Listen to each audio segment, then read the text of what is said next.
Vamos então, todos nós, nos acomodando em nossos lugares, dando aquela respirada profunda, inspirando e expirando, dando comando de relaxamento, trazendo toda a concentração, toda a participação aqui para dentro desse lar de oração, onde desde o comecinho da manhã, cada assento, cada pedacinho desse espaço foi preparado para nos receber, e a cada um também vai ser dado conforme as suas necessidades nesse ambiente de amor.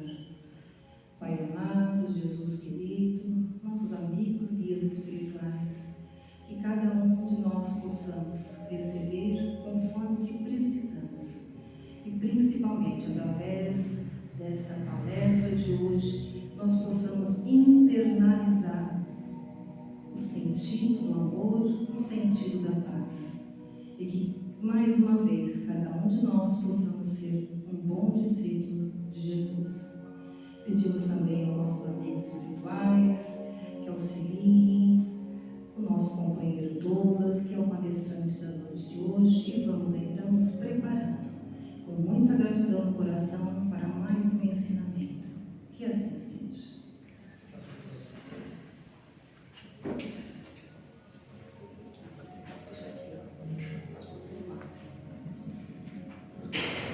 Uma boa noite a todos. Boa noite. Que a luz do Mestre Jesus possa iluminar a nossa compreensão e que essa luz também acesse o nosso coração, para que tudo que a gente entender, compreender um pouquinho mais, a gente consiga trazer de fato para o nosso dia a dia e executar a transformação proposta por Jesus.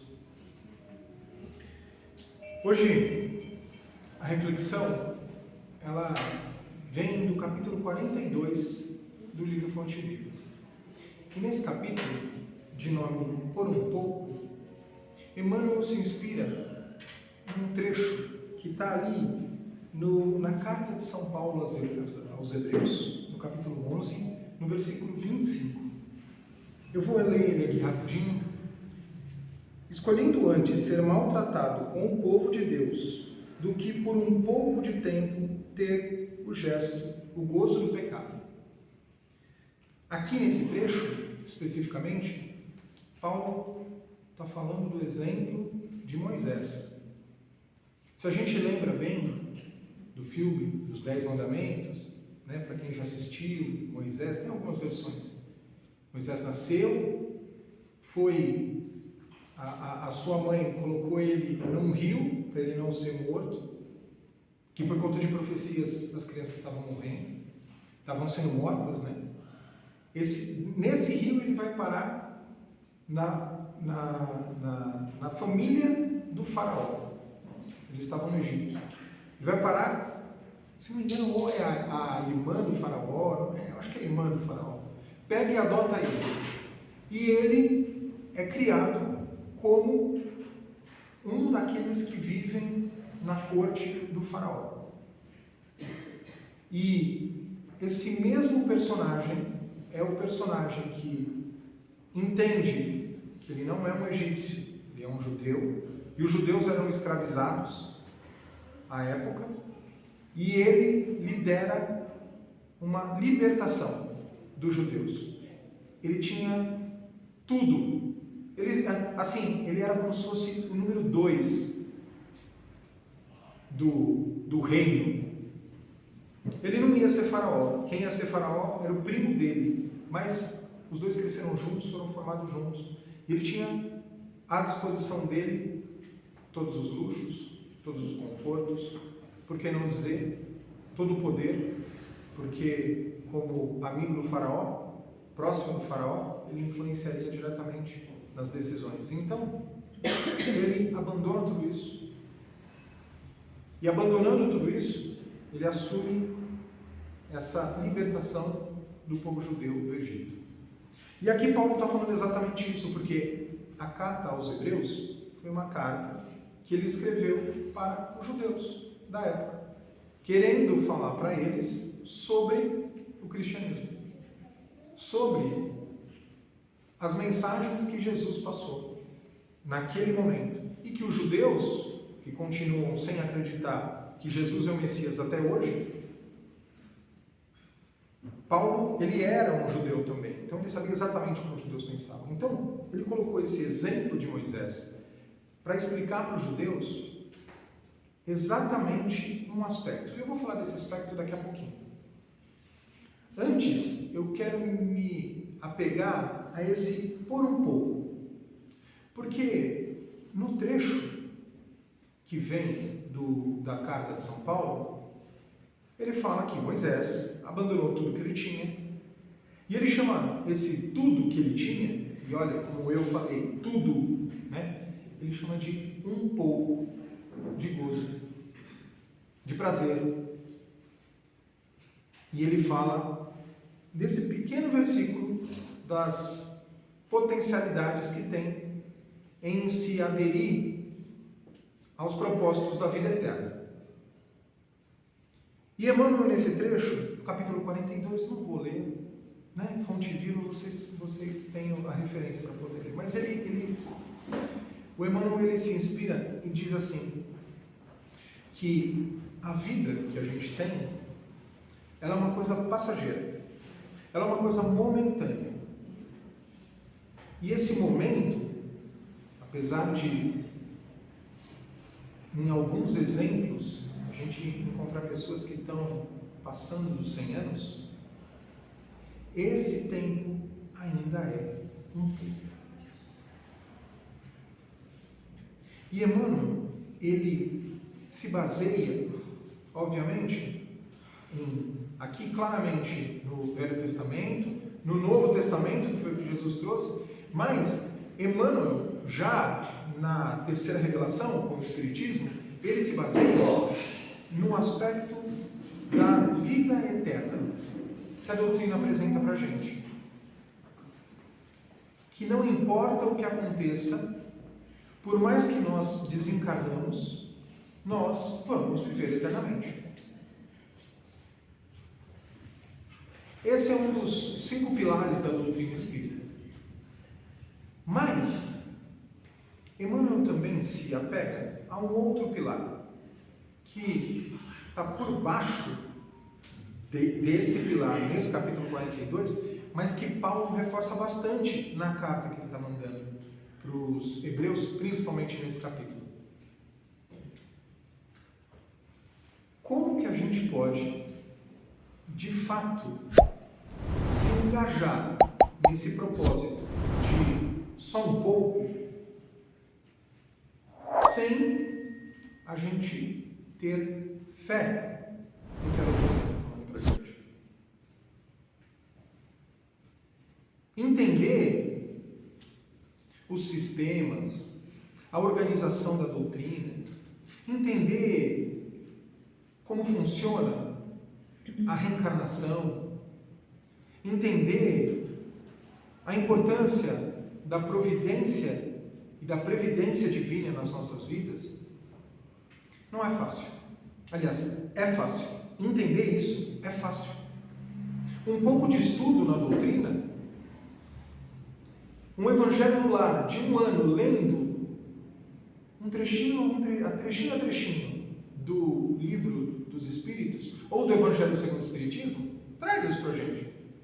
Nesse um pouco, 1 ano, é menos ainda. Então, não é difícil entender como funciona a proposta da doutrina espírita. Agora, e para se engajar com ela? E o engajar é, ok, se eu acredito em vida eterna, se eu acredito que eu, sim, desencarno, mas que eu continuo vivo e vou continuar vivo para sempre, o que isso muda na minha vida? Eu vivo como se eu fosse um ser eterno? Uma análise rápida. Eu faço planos para depois do meu desencarno? Por que não? Isso é garantido que eu vou estar vivo. Agora, é aí que eu digo que o engajamento não é tão simples. Por quê? Porque a gente fica naqueles vícios, vício raciocínio, vício de pensamento. Afinal de contas, a gente deve ter mais ou menos umas 100 encarnações onde, passo a passo, a gente acompanhou o nosso desencarne e o desencarne dos outros. Então, o começo, meio e fim está na nossa cabeça. Apesar de a cada intervalo entre elas, a gente vai para lá e vê como é que é, e evolui, e compreende mais. Mas só quando a gente vem para cá, a gente esquece. E sempre que a gente olha, tem começo, meio e fim.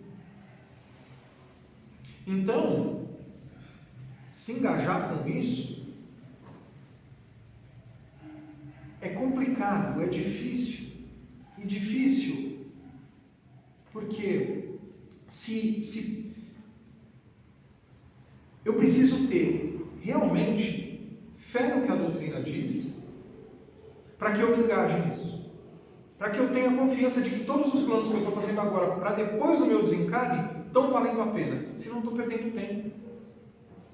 O mundo me convida, eu falo me, mas ele está convidando todo mundo, né? Nos convida diariamente para uma fuga das dores e uma aproximação, uma busca contínua dos prazeres. É uma visão completamente materialista. E para fugir das dores e para buscar os prazeres, tudo faz sentido nesse mundo. É essa a proposta do mundo.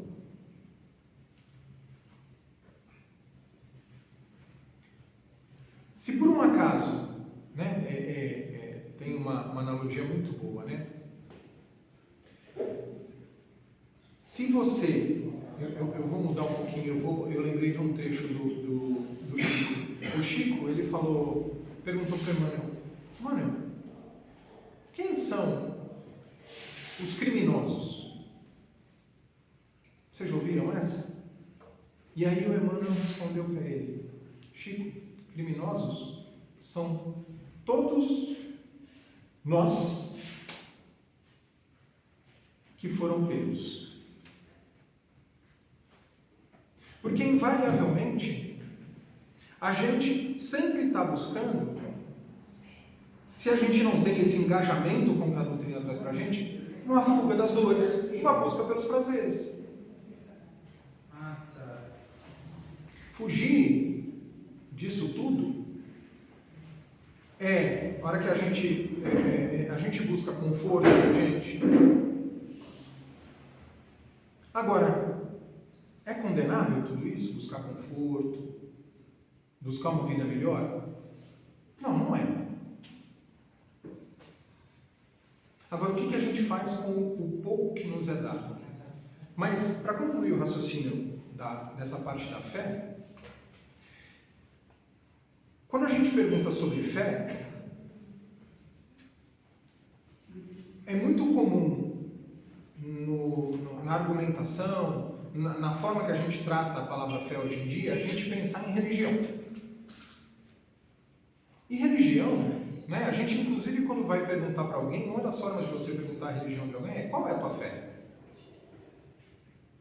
Mas esse vínculo de fé com religião, e religião no modelo que a gente tem hoje, né, no modelo hierárquico, onde existem várias religiões, só dentro do cristianismo tem um monte, só dentro do protestantismo tem um monte.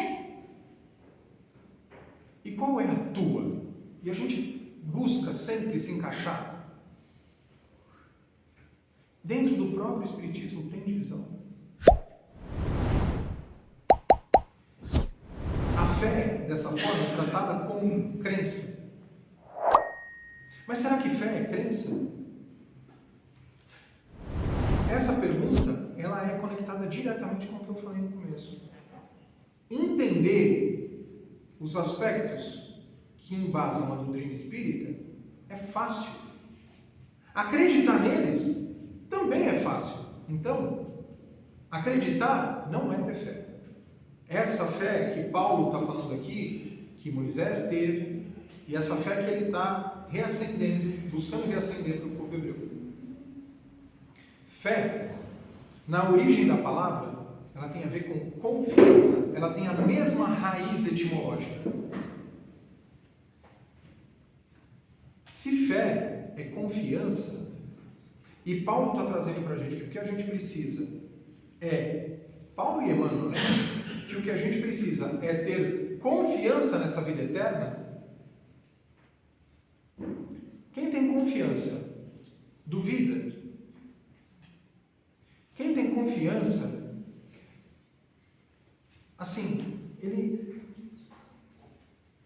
não existe outra possibilidade.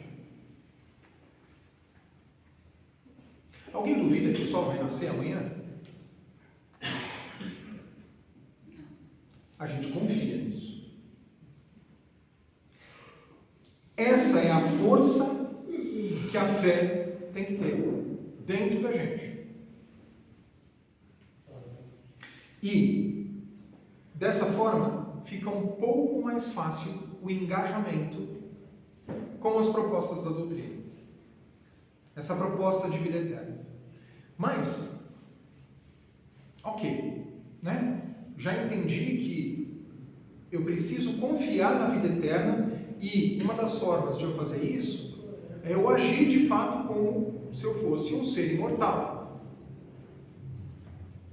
Eu falei de planejar o que eu vou fazer depois do meu desencarne, mas dá até para planejar a minha próxima encarnação. Na verdade, a gente faz isso inconscientemente.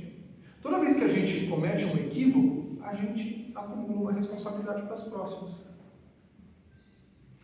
Ativamente, a gente está interferindo nas nossas próximas encarnações. Seja desenvolvendo virtudes, seja acumulando responsabilidades por equívocos. Por que não planejar isso também? Todo começo de ano, a gente põe as metas para o ano. Vai lá, pula as ondinhas, come a lentilha. Esse ano eu quero trocar de emprego. Esse ano eu quero trocar de carro. Esse ano eu quero trocar de casa. Esse ano eu vou voltar a estudar. Por que não colocar uma de todas as metas? Uma meta relacionada à virtude. Desenvolvimento de alguma virtude. Que vai me fazer melhor. Que vai me ajudar na minha próxima e na minha outra encarnação. Estamos no tempo certo, né? Fim de novembro, começo de dezembro. Dá para começar a planejar já para o ano que vem qual vai ser a virtude que a gente vai trabalhar. Isso é agir como se nós fôssemos um espírito eterno. E aí também fica fácil aceitar que essa vida é só um pouco. Uma outra coisa que eu queria trazer também é que aqui é uma proposta de consolo que Emmanuel está trazendo. Porque dentro desse pouco que nós temos, de média 70 anos, mas tem gente que está passando dos 100, você já viu uma história de alguém que conseguiu passar ileso, sem dor e sofrimento nenhum? Eu não. Todo mundo que passa por aqui, passa por dor e sofrimento. E o que é a dor? É castigo? A dor, ela tem uma função de alerta. Ela tem uma função de trazer para a gente o desconforto. Um dos pilares da doutrina fala sobre a evolução nessa eternidade. E fala para a gente também que, apesar de alguns espíritos buscarem estacionar, se acomodar, a própria lei de evolução faz com que as coisas se movimentem e que nós evoluamos. Por mais que a gente não queira. E é exatamente através do desconforto da dor que isso acontece. Eu não estou falando só de dor física, não. Dor psicológica, dor financeira, dor social, qualquer tipo de dor. A dor, ela existe, ela é inevitável nesse planeta. O sofrimento, agora eu estou separando, se for olhar no dicionário está tudo junto, eu estou separando. O sofrimento é opcional. E o que eu estou chamando de sofrimento? condição da gente ficar remoendo a dor, da gente se vitimizar, da gente valorizar a dor mais do que ela é na verdade. Tem uma frase muito interessante. Eu já sofri com muitas dores, somente algumas realmente aconteceram. A gente antecipa com nossa ansiedade e isso traz dores para a gente. Esse desconforto faz com que nós nos movimentemos para a evolução. E nessa vida, por estarmos inconscientes no nosso processo evolutivo, o que não falta é desconforto. Eu tenho uma teoria. Se a gente conseguir ficar completamente consciente da nossa evolução e agir para que ela aconteça em todos os momentos da nossa vida, eu acho que a gente não vai precisar mais de dor. Esse instrumento divino deixa de ser necessário. Quer eliminar a dor e o sofrimento da vida? Começa a agir na sua evolução de forma consciente, não cometendo erros. Agora, o erro, ele não é um problema, porque se eu aprender a cada erro, está tudo certo, faz parte da lição, vai trazer um pouco de dor, mas é exatamente o desconforto necessário para me mostrar que não é para cá, não é para cá, é aqui. A dor, ela vem na falta de equilíbrio. Está demorando muito. Então, quando esse alívio proposto por Emmanuel aparece, dizendo para a gente que é por pouco tempo, uma outra coisa que ele está querendo passar é que o desconforto vem se nós mudarmos a nossa atitude, ele se interrompe, mas mesmo se a gente não mudar a nossa atitude, ele também se interrompe. Como assim? Vocês já ouviram falar na misericórdia divina? Quantas vezes na nossa vida a gente está numa situação que a gente olha e fala, não tem mais jeito. E a cada passo, a cada minuto que passa, a gente está mais próximo de uma condição que a gente fala, meu Deus do céu.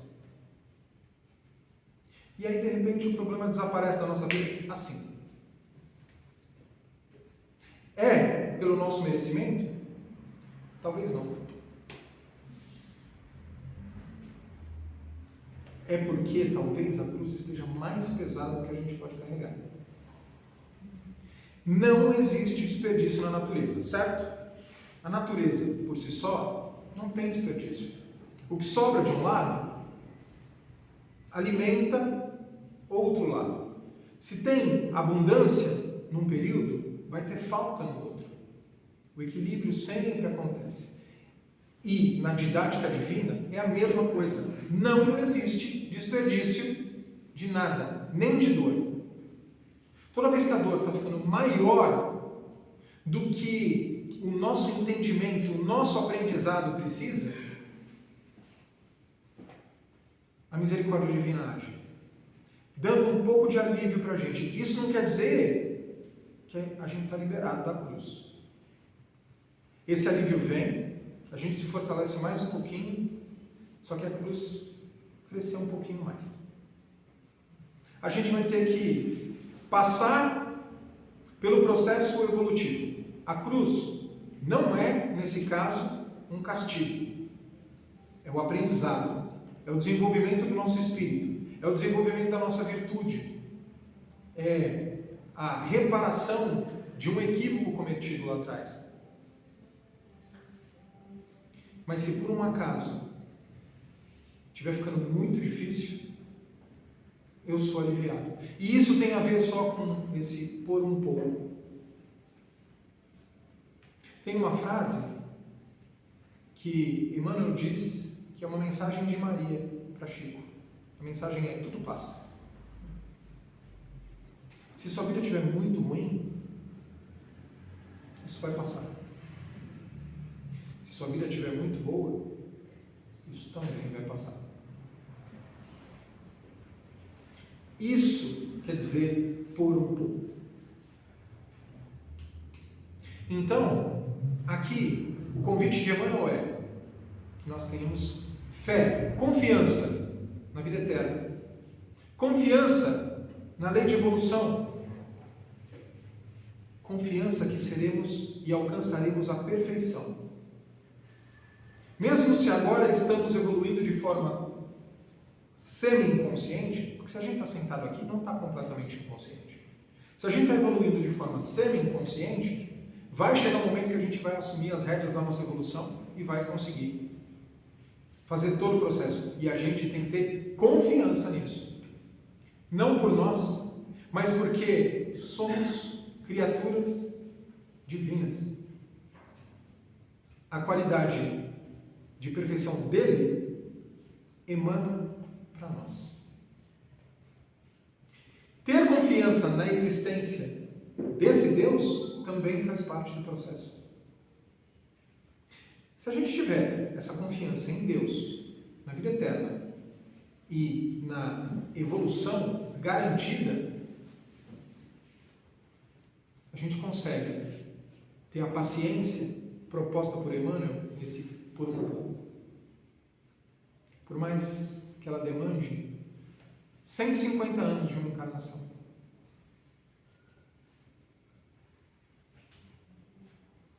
Tudo que se passa com a gente tem um propósito, não tem desperdício. Qual é o aprendizado dessa encarnação? Qual é o aprendizado da condição que eu tenho hoje? Tanto condição atual como a jornada dessa encarnação. Qual que é o meu propósito na família que eu vivo? Qual que é o meu propósito na profissão onde eu me engajei? Qual é o meu propósito em relação aos meus filhos, em relação aos meus pais? Qual é o meu propósito em relação à sociedade que eu vivo? Está difícil? É só para um pouco. Mas não quer dizer que o alívio, depois desse pouco, vai ser eterno. Porque o alívio eterno está muito mais no fato da gente encarar, aceitar essa proposta evolutiva de forma ativa, engajado, feliz, do que de fato entender que depois que eu chegar à perfeição, desse estágio que eu estou, minha vida vai ser só maravilhas. Minha vida já é maravilhas. A questão é que eu não consigo entender que é por um pouco. E que a cada pouco eu vou encontrando as belezas, as felicidades, os prazeres, não no prazer físico, mas a satisfação de um sacrifício bem-sucedido. Nós já temos condição de ser felizes.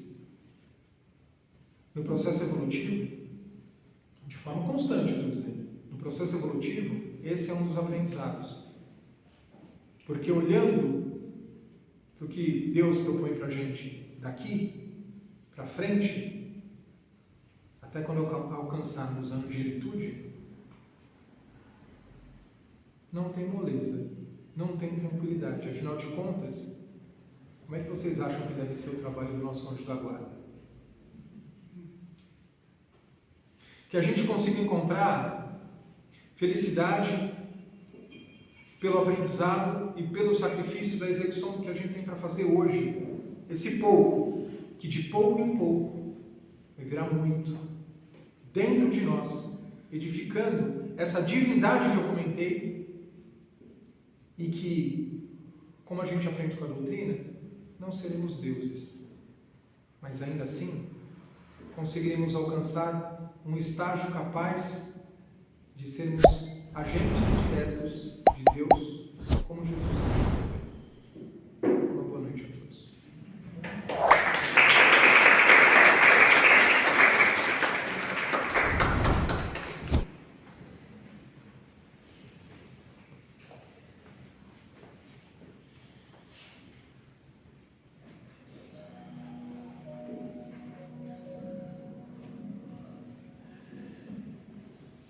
Vamos agora, agradecidos e reabastecidos, pedindo ao Pai Jesus que nos envolva nesse manto de muita luz e tranquilidade e paz. Porque agora é o nosso momento de reflexão e de planejamento. Como nós aprendemos hoje, e já sabemos, Jesus está sempre ao nosso lado. Mas será que nós estamos realmente com Ele? Tantas reflexões nós vamos levar para casa e pedimos a Jesus que nos acompanhe até os nossos lares e lá. Junto com essa paz e esse amor que sentimos agora, nós possamos agradecer mais uma vez por essa bendita seara de